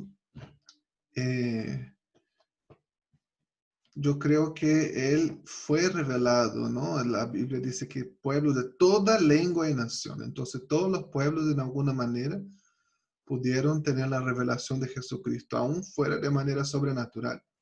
He escuchado muchos testimonios de personas, especialmente musulmanes, que nunca alguien les predicó, sino ellos tuvieron una revelación de Jesús, ellos vieron, ellos soñaron. Entonces yo creo que Dios puede haber hecho eso también en diferentes maneras, pero es un asunto más complejo para abordarlo después, ¿no? En otro momento. A mí me preguntaron qué pasa con los suicidas. Los suicidas también es un tema medio complejo. Yo creo que nosotros no podemos abordar todos los tipos de suicidio de la misma manera. Si nosotros leemos, por ejemplo, Jueces, dice que Sansón se suicidó, ¿cierto? Se puso en los pilares principales del templo de los filisteos, le empujó a la columna, clamó a Dios que le diera fuerza y murieron todos los filisteos y él con ellos. Sansón se suicidó. Pero el libro de Hebreos pone a Sansón entre los héroes de la fe. Entonces, ¿por qué Dios se iba a suicidar? Le dio fuerza. No creo que en sí podemos catalogar todos los suicidas de la misma manera, todos como malos. Y para terminar, ya estamos terminando, cuando hablamos de la Nueva Jerusalén, yo entiendo, con mi estudio del libro, es que nosotros no vamos a ir al cielo, sino que Dios va a restaurar esta nueva creación. Dice, no veo la Nueva Jerusalén que desciende del cielo como una novia adornada. ¿Qué es lo que yo veo? El huerto del Edén para mí era, yo voy a poner ahí en la lista un video para que ustedes vean también del proyecto Biblia, que se llama Cielo y Tierra. Yo veo como que el huerto del Edén era un lugar donde el cielo y tierra se unían, donde el mundo físico y el mundo espiritual eran uno solo. Pero el pecado fue como, ¡pah!, esta bomba, este shock, que rompió las cosas y trajo enemistad entre el hombre y Dios. Y esos reinos se separaron. Pero aún hay puntos cuando Dios se manifiesta, cuando la presencia de Dios viene, que son lugares de confluencia entre cielo y tierra, ¿no? Entre los dos reinos coexisten en algunos momentos. Y yo creo que cuando Jesús venga a restaurar todas las cosas, Él va a hacer nuevos cielos y nueva tierra. Entonces, nuevamente cielo y tierra van a ser uno. Cielo y tierra van a volver a ser mundo físico y mundo espiritual, van a volver a ser solamente uno. ¿Cómo eso? Yo no lo puedo entender, ¿no? Plenamente. ¿Vamos a tener un cuerpo o no vamos a tener un cuerpo? No sé. Si nosotros vemos Jesús, Jesús murió, ¿cierto? En su cuerpo físico. Pero que Jesús cuando resucitó no era un espíritu. Jesús cuando resucitó seguía teniendo un cuerpo. Pero era un cuerpo espiritual. No era un cuerpo sí, porque él dijo a los discípulos, toquen aquí, miren mis manos, mi agujero aquí en el costado. Era un cuerpo, Jesús comió con ellos, no es que comió pescado como en la película de Fantasma y el pescado se cayó al suelo. Pero no era un cuerpo limitado como el mío, ¿no? Él cruzó las paredes, él apareció, él desapareció. Porque él seguía teniendo un cuerpo, pero era un cuerpo espiritual. Era al mismo tiempo físico y espiritual. Y para mí físico y espiritual son opuestos, ¿no? Es como una cosa y otra cosa. Y yo creo que cuando él venga, la nueva Jerusalén, cielo y tierra van a ser uno. Físico y espíritu van a ser uno. ¿No? Un cuerpo espiritual, un cuerpo transformado. Colosenses dice que él es el primogénito de los muertos. Nosotros vamos a ser transformados y restaurados también como él. Y sobre todo en la nueva Jerusalén, él va a estar en el centro y él va a ser adorado por siempre. Estoy seguro que hay muchas otras preguntas que ustedes tienen de Apocalipsis, muchas cosas que nosotros no sabemos. Pero hay algo que nosotros sí sabemos. Él prometió venir y él va a venir. Otra cosa que nosotros sí sabemos es que él va a ser adorado por la eternidad. Y esa adoración trae plenitud a nuestras vidas. Y yo quisiera que nosotros termináramos ese tiempo adorando al único, al digno. Que nosotros pudiésemos terminar ese tiempo cantando al único digno, al único eterno, al único verdadero.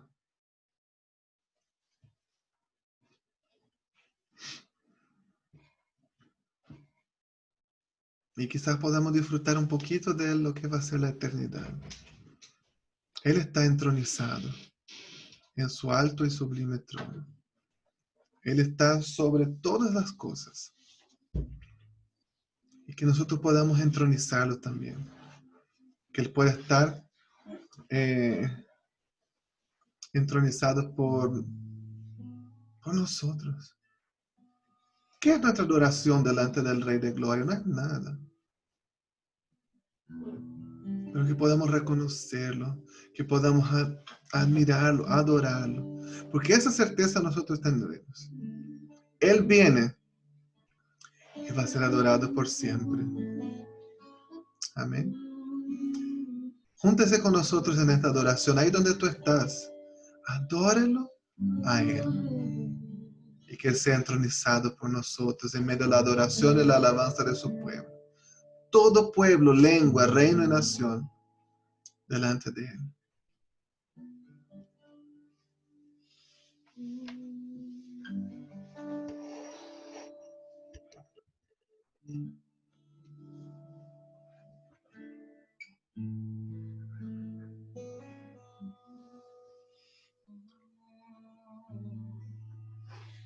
Digno es el Cordero Santo,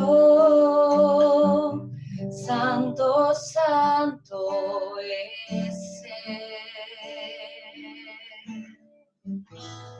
Levantamos nuestra alabanza al que en el trono está.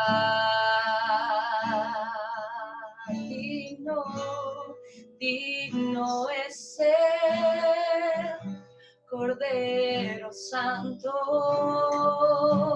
Santo, Santo es Él.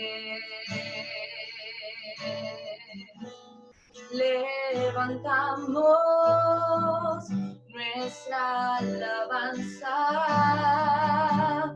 al que en el trono está. Santo, santo, santo, Dios todopoderoso, ¿quién fue, quién es y quién vendrá? La creación hoy canta y damos gloria a Él. Tú eres digno por siempre y siempre.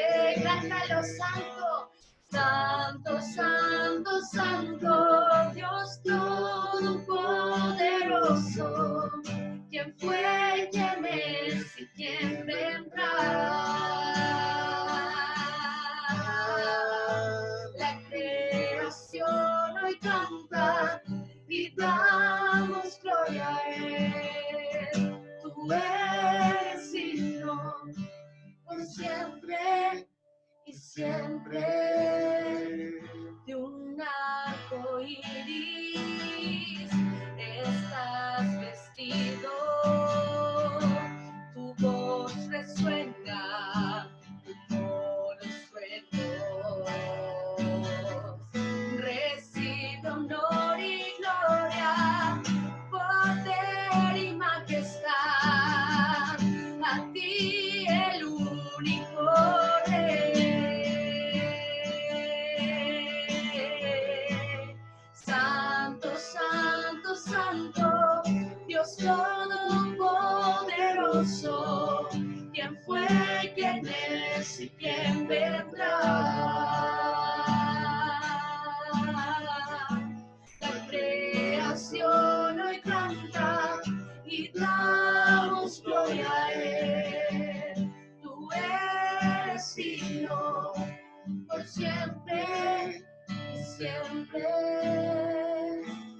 Santo, santo, santo, Dios todopoderoso, ¿quién fue, quién es y quién vendrá? La creación hoy canta y damos gloria a Él. Tú eres digno por siempre y siempre. Gracias, Jesús. Que nosotros podamos unirte a la alabanza celestial y que podamos declarar que el que está sentado en el trono, el único digno, sea la honra, sea la gloria, sea el dominio y la majestad por los siglos de los siglos, al único digno. Que nos unamos a este coro celestial y que nos prepares para la eternidad en plenitud delante de ti, Señor.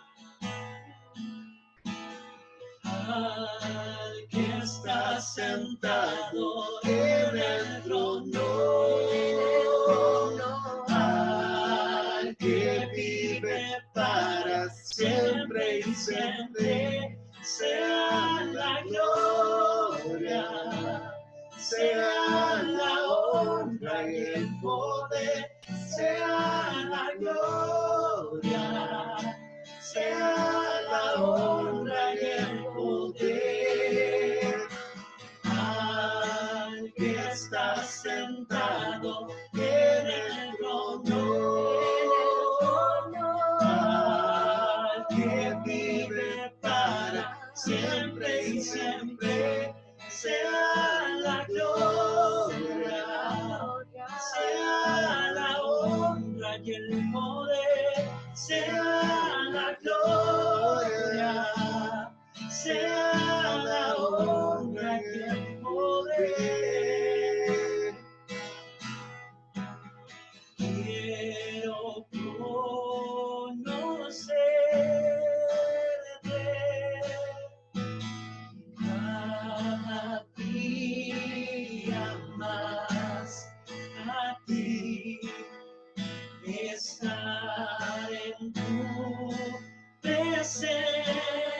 presencia y adorar. Sí, Señor. Anhelamos habitar en tu presencia, Padre. Revelanos tu gloria.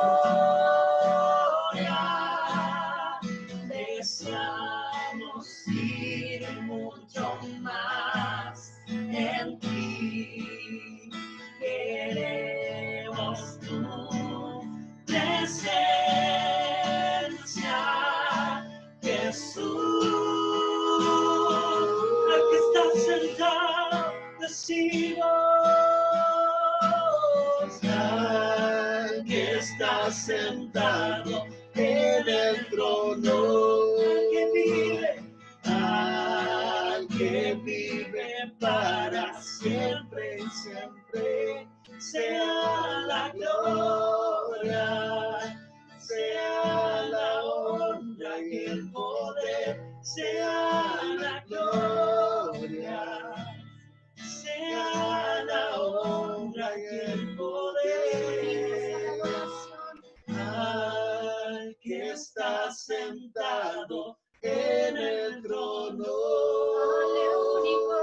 al que vive para siempre y siempre, sea la gloria, sea la honra y el poder, sea la gloria, sea la honra y el poder, sea la gloria, sea la honra y el poder, sea la gloria, sea la honra y el poder, sea la gloria,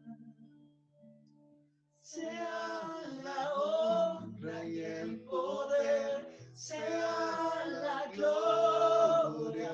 Vamos, dile, sea la honra y el poder. Sí, Señor. Sea toda la gloria y toda la honra a ti, Señor. Toda la honra y la gloria a ti, Señor. Aliéntanos, Señor, con tu presencia. Tú que estás en medio de las iglesias, de los candelabros. Sus ojos como llamas de fuego, tus pies como bronce bruñido, sus ropas como brillantes y tus cabellos blancos como la nieve, y en su mano una espada afilada. Tú estás en medio de nosotros. Tú habitas en medio de tu iglesia. Consuélanos, aliéntanos y exhórtanos con tu poderosa presencia. En el nombre de Jesús. Amén. Amén. Amén, queridos amigos y hermanos. Que el Señor los bendiga mucho. Espero que haya sido de mucha bendición. Es solamente una pincelada de Apocalipsis. No hay mucho más que podamos seguir viendo. Pero espero que entiendan el corazón, el espíritu del libro. Y Dios les anime a seguir estudiando, tener sus propias revelaciones.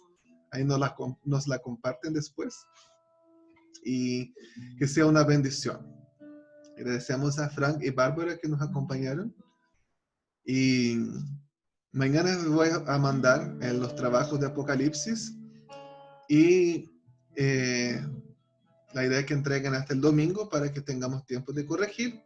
Y el lunes tenemos nuestro cierre. Vamos a tener un tiempo de agradecer a Dios. Vamos a tener algunos testimonios también. Así que prepárese porque usted puede ser escogido para dar un testimonio. Y vamos a tener el examen. Los que estuvieron en los otros módulos saben. No es difícil, ¿cierto? No, para nada. No. Es un examen por lo general de múltiples alternativas. Se hace online. Un formulario de Google, ahí se responde. Le sale la nota enseguida. No es muy difícil, pero para verificar el aprendizaje, ¿no? Cada uno lo que aprendió y para que usted mismo pueda verificar qué es lo que aprendió. Y les anime a seguir estudiando la Biblia. Le doy muchas gracias. Cualquier duda, me escriben. En un rato voy a enviar el link de YouTube y los videos que tienen que ver, por si es que no los vieron aún. Y mañana envío los trabajos. Que el Señor los bendiga mucho. Que Amor. puedan tener una noche Y en septiembre del 2021 tenemos la Escuela de Fundamento de Estudios Bíblicos para los jucumeros. ¡Aleluya! Pasando el dato. Ya está confirmada. Sí. Muchas gracias, mi amor. Que el Señor los bendiga. Tengan una noche apocalíptica en adoración al Cordero. Y active su micrófono para decirnos chao. Bendiciones. Chao, chao, chiquillos. Les Chao. Oh, bendiciones. besos, abrazos, apretados. Adiós. Chao, Peña. Chao, Adiós, chao, Mabel. Vecino. Chao, Benito. Eli, chao. Chao, Ronaldo. chao, Dani. Chao, chao, que estén bien. Negra. Chao, Jason. Hasta luego. Chao, Joa. Buenas noches.